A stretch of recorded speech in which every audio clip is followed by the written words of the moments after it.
የተከበራችሁ አድማጮቻችን ስርጭታችን እንደቀጠለ ነው። ሄሎ ጋቢ አሎ አይቸው ተናስተልኝ አይቸው እንደምን አመሸ? እንዴት አመሸ? ደህና ነህ?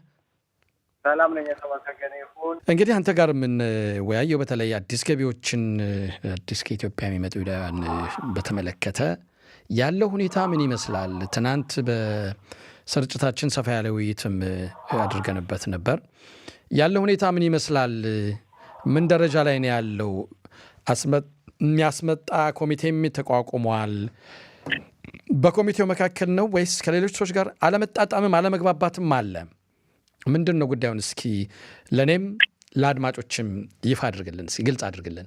አሁን እንግዲህ በመጀመሪያ በጣም አመሰግናለሁ አይቸው በዚህ ላይ ውይይት በማድረግና የወገኖቻችን ጉዳይ ሁልጊዜ እንዲነሳ ውይይት እንድናደርግበት በዚህ ላይ አንተም ማንሳት እጅግ በጣም አመሰግናለሁ።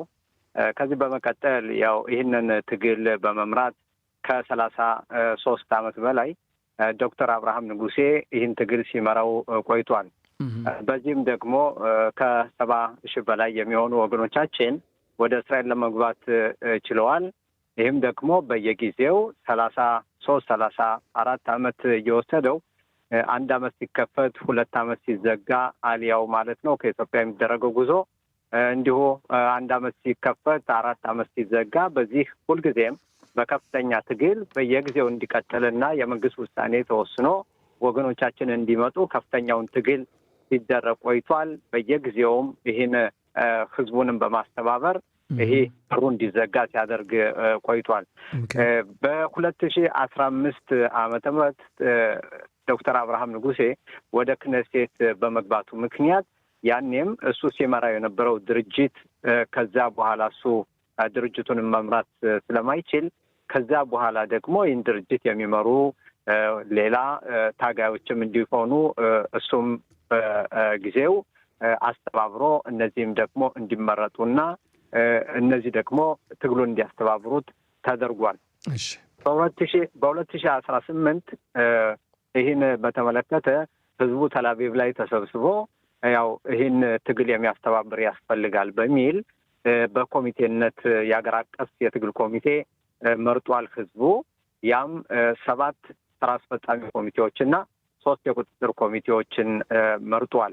በዚህ ላይ እኔን ጋቢ ወርቁ የኮሚቴው ሊቀመንበር ሰብሳቢ በማድረግ ከመረጠ በኋላ ወዲያውኑ በ2018 ሰላማዊ ሰልፍ በማድረግ 1,000 ወገኖቻችን እንዲመጡ በዚያ ላይ ውሳኔ እንዲወሰን አድርገናል። ከዛም በኋላ በተደጋጋሚ በየጊዜው ሰላማዊ ሰልፍ በማድረግ በክነሴት በመሄድ ሚኒስተሮችን በማነጋገር የክነሴት አባላትን በማነጋገር ደብዳቤ በመጻፍና ከፍተኛ ጫና በመንግስት ላይ በማድረግ ያ ውሳኔዎች እንዲወሰኑና ወገኖቻችን እንዲመጡም ያደረግንበት ሁኔታም ነበረ።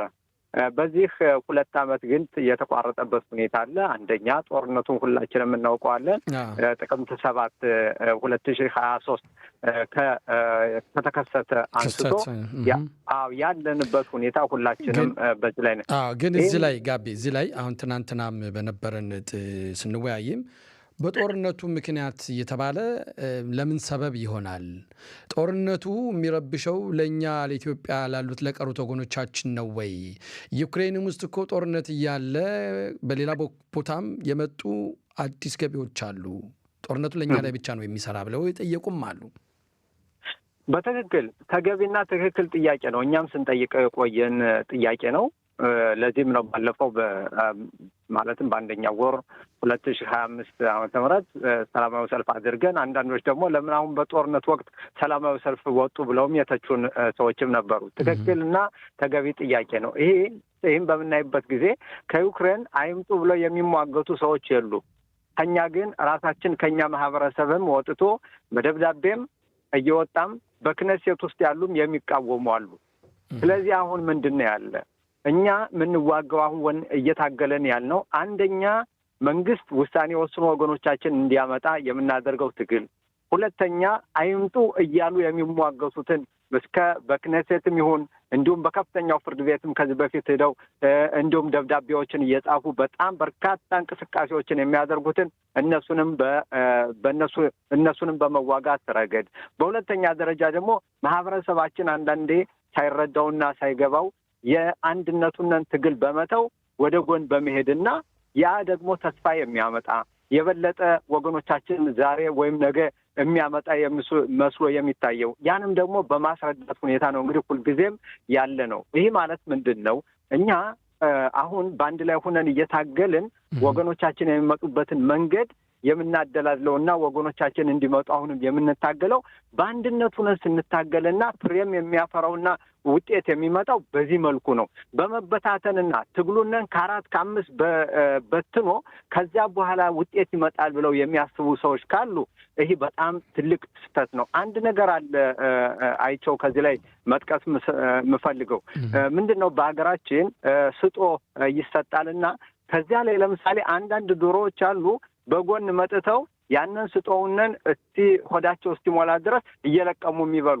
አንዳንድ ዶሮዎች ደግሞ አሉ መጥተው ቀጥታ ስጦው ላይ ያርፉና ከዚያ በኋላ እንደውም እየበሉ እየጠገቡ እዚያው ላይ ደግሞ ክንፋቸውን እያራገቡ ከዚያ ያለውን ስጦውን ምርቱን በሙሉ የሚበትኑ አሉ። እንደዚያ መሆን የለብንም። እንደዚያ አይደለም መሆን ያለብን ምንድን ነው? እኛ ሁላችንም ይህንን ትግል እየመራን ያለ ነው በበጎ ፈቃድነትና በበጎ አገልግሎት በነጻ እያገለገለን ያለ ነው። ምንድን ነው? አንደኛ የመብት ጉዳይ ነው። ባለፈው 3 ሳምንት ለምሳሌ ከህንድ 5,000 6,000 በላይ እንዲመጡ ውሳኔ ተወሰነ። መንግስት ወሰነ። ለምን ያወሰነ? በኮካ ሽቡት የሚመጡ አይደሉም። በሆካ ክኒሳ በሚባለው ወይም ደግሞ በመንግስት ውሳኔ የሚመጡ ናቸው። ለምሳሌ ይህን በተመለከተ ብዙዎች በየጊዜው ተነስተው ለምን ከኢትዮጵያ ወደ እስራኤል የሚመጡት በኮካ ሽቡት ለምን አይመጡም? በዚያ ቢመጡ እኮ እኛም እንደግፍ ነበር እያሉ የሚናገሩት ይህ ውሳኔ ሲወሰን ግን ድምጻቸውን አጥፍተው ምንም አልተነፈሱም። ለምን እዚያ የሚመጣው ለምሳሌ በህንድ የሚመጡት ብኔምናሼ የሚባሉት እነሱ ኮካ ሽቡትን አያሟሉም። የሚመጡት በመንግስት ውሳኔ ነው። ይህ በሚሆንበትና ወደ እስራኤል ሀገር መጥተው እነሱ ጊዩር አድርገው ከዚያ በኋላ ነው እንግዲህ ሁሉን ነገርም በሃይማኖትም በሁሉም ተቀባይነት የሚኖራቸው። ይህ ሲኖር ዝም እንላለን።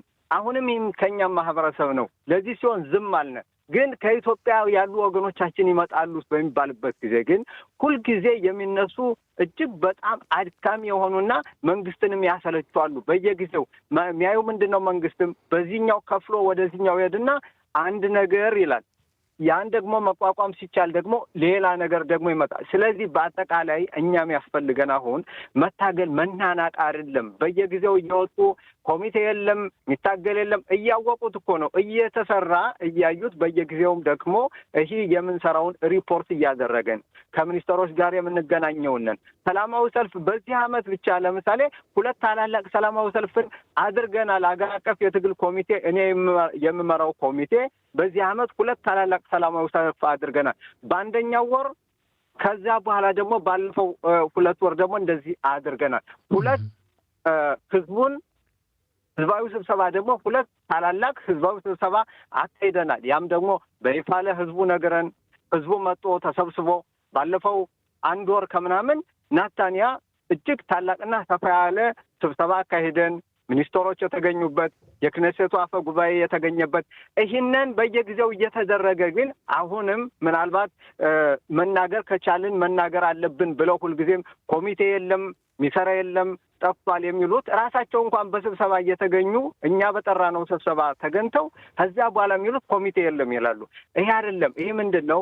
ትግሉን ለማፍረስና አንድነቱን ጭራሽ ለማሽመድመድ ከዛ በኋላ ደግሞ ትግላችን በሙሉ ፈራርሶ ምንም የሚታገል ሰውና የሚያታግል ሰው እንዲጠፋ ለማድረግ የታቀደ መስሎ ነው የሚታየው። እዚህ ላይ ምናልባት በህብረት ሲሰራ ያለ መግባባት ወይም የሐሳብ ቅራኔ ሊኖር ይችላል። እኔ ያልኩትን ያልኩት ያን ላይቀበል የሚቀበል ይችላል። ዞሮ ግን ለአንድ ዓላማ እስከተቆመ ድረስ እንደዚህ ቅሬታ ወይም ቅራኔ የሚያሰሙ ሰዎችን እንግዲህ አንተ ኮሚቴ ሊቀመንበር ከሆን ኮሚቴውን ሰብስበ እንደዛ ሰዎች ጋር ለመገናኘትና መንገዱን ወይም መስመሩን አንድ ለማድረግ ሙከራ አድርጋችኋል ወይስ የማይደረግበት ምክንያት ምንድን ነው? እጅግ በጣም ጥሩ ጥያቄ ነው አይቸው። ይህን በተመለከተ በጣም ረዥም መንገድ ሄደናል፣ ተጉዘናል። እንዲህ ያሉ ሰዎችን አቅርበን ለመነጋገር ቁጭ ብለን ተነጋግረናል። ጉዳዩን አስረድተናል። ከዛ የሚያነሱት ጥያቄ ግን ምንም ከትግላችን ጋር የሚገናኝ አይደለም። ከፖለቲካ ነፃ መሆን አለብን ይላሉ። እኛ እኮ የወገኖቻችን ጉዳይ እኮ መጨረሻ ላይ የሚደርሰው ከፖለቲከኞች ነው። ከፖለቲከኞች ማንደርስና ፖለቲከኞችን አስረድተን እነሱ ውሳኔ እንዲወስኑ። ጠቅላይ ሚኒስትራችን እኮ ፖለቲከኛ ነው። ሌሎችም እኮ ፖለቲከኞች ናቸው። ወደዚያ ለመድረስ እኛ የፖለቲካ አቅም ካልኖረና እነሱን ደግሞ አስረድተን በቋንቋቸው ፖለቲከኞች በሚገባቸው ቋንቋ አስረድተን ወገኖቻችን እንዲመጡ ካልሆነ እስከ ዛሬ ድረስም እኮ ዶክተር አብርሃም ሲያደርገው የነበረው በእውነት እሱ ሰፊ ልብ ነበረው። እንደገናም ደግሞ የዝሆን ቆዳም ነበረው። ሁሉን ነገር ያለ ስሙ ስም እየተሰጠው ያለ ሃይማኖቱ እየተሰጠው ይህን ከፍተኛ ስራ ሲሰራ የነበረው ፖለቲከኞችን በማስተባበርና በፖለቲካ አቅሙም የነበረው ሁኔታ ውሳኔ እንዲወሰን እያደረገ ነው። አሁንም እዚህ ላይ ሌላውንን ማህበረሰቡንን ለመረበሽ ብቻ የሚሉት ምንድን ነው? እኛ ከፖለቲካ ገለልተኛንን ይላሉ። ግን ይሄ አይደለም። ፖለቲካ እነሱም እየሰሩ ነው። አንዳንድ ሰዎች አሉ የራሳቸውንን የፖለቲካ ርዕዮተ ዓለም ይዘው ህዝቡንን ወደ ፖለቲካ እንደውም ያሉን ምንድን ነው? እናንተ ሊኩድ እያላችሁ ሁልጊዜ የእኛ ወገን ስላልመጣ እናንተ ሊኩድን ካለቀቃችሁ ወገኖቻችን አይመጣም፣ የምንፈልገው ሌላ የፖለቲካል አካል አለ፣ ወደዚያ ነው ምንድ እያሉን ነው። ይሄ አይደለም። ከዚህኛው ወጠን እዚህኛው እንድረስ የሚል ሁኔታ ነው እንጂ በአካል ቁጭ ብለን ተነጋግረን የወሰናቸው ውሳኔ ይህን እናድርግ ተባብረን። ባለፈው ሰላማዊ ሰልፍ ስንወጣ ኑ አብረን ንግባ፣ አብረን እንሰለፍ፣ ይህ ዓላማው የቀሩ ወገኖቻችን ወደ እስራኤል ሀገር እንዲገቡ ማድረግ ነው ብለን እነሱ ከፍለው መጥተው እዚያ ከፍለው ደግሞ አይ እናንተ ባዘጋጃችሁት ሰላማዊ ሰልፍ አንመጣም ብለው ይህ የሚያሳይህ ምንድን ነው? እኔ ያላማሰልኩት ወጥ አይጥምም። ስለዚህ የኔ የሚለው ጉዳይ ነው እንጂ እኛ የሚለውና የወገኖቻችን ጉዳይ የከነከናቸው ሰዎች አይደሉም። ብቻ ግን እኔ ካልቆንኩበት ምንም ነገር መራመድ የለበትም ወይም ደግሞ ትክክል አይደለም ብለው የሚያስቡ ሰዎች አሉ። ከዚህ ወጥተን አሁንም አንድነታችን እንዲጠበቅ እኛ የሚለውን አቋም ይዘን አሁንም የምንሰራው በበጎ ፈቃደኝነትና በነፃ ነው። ሁሉም ሰው ይምጣና እችላለሁ የሚል እቅድ ያለው በሚቀጥለው 6 ወር ወገኖቻችን በሙሉ ማምጣት እንችላለን ብሎ የሚመጣ ካለ እኛ ከኋላ ሆነን እያጨበጨብን አይዞህ እያልን ነው፣ እሱም ወደፊት እናደርገዋለን። ይሄ ግን አሁን ዝም ብሎ ሰውን ለመተቸት ሁልጊዜ ተነስቶ ኮሚቴ የለም ለማለት ከሆነ ያን ለማለት ግሩፕም ማቋቋም አያስፈልግም፣ ኮሚቴም መመስረት አያስፈልግም። ሁልጊዜም ልክ የቡና ወሬ እንደምናወራው ቁጭ ብለን ማውራት እንችላለን። ህዝቡን እንዳንጎዳው ጥንቃቄ ማድረግ ያስፈልጋል። እዚያ በኢትዮጵያ የሚጠባበቁ ወገኖቻችን እንዳይጎዱና ትግሉ ጨርሶ እንዳይፈርስ በዚህ ላይ ህዝቡ ጥንቃቄ ማድረግ ያለበት ሁኔታ ነው። በየጊዜው ግሩፕ በተቋቋመ ቁጥር ኮሚቴ ነኝ ባለ ቁጥር ወደዚያ ህዝቡ መጓዝ የለበትም። ጋቢ እንግዲህ ዞሮ አንድን ዓላማ የቆመ ሰው አንድነት ያስፈልጋል። አንድነት እጅግ በጣም አስፈላጊ ነው። ሁሉም የተሰለፉበት አንድ ዓላማ እስከሆነ ድረስ የግድ እታች ያለነውም ሰራተኞችም ሁላችንም አንድ ሆነን ወደዛ ዓላማ የምንመጣበት መንገድ ሊኖር ይገባል። እናመሰግናለን ጋቢ። አመሰግናለሁ አይቸው። መልካም ምሽት።